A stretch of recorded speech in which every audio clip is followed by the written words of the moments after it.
સુરત, ગુજરાત રાજ્યના ડેપ્યુટી મુખ્યમંત્રી શ્રી હર્ષ સંઘવીએ ભારે વરસાદ અને પાણી ભરાવાથી અસરગ્રસ્ત વિસ્તારોની મુલાકાત લઈ પરિસ્થિતિનું નિરીક્ષણ કર્યું હતું. તેમણે વરાછા પોદાર માર્કેટના વેપારીઓ સાથે મુલાકાત કરી તેમની મુશ્કેલીઓ સાંભળી હતી.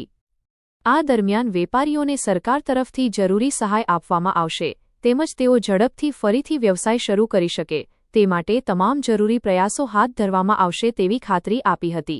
શ્રી હર્ષ સંઘવીએ વેપારીઓની એક કમિટીની રચના કરવાની જાહેરાત કરી હતી, જેથી નુકસાનનો યોગ્ય અંદાજ મેળવી સહાય ઝડપથી મળી શકે.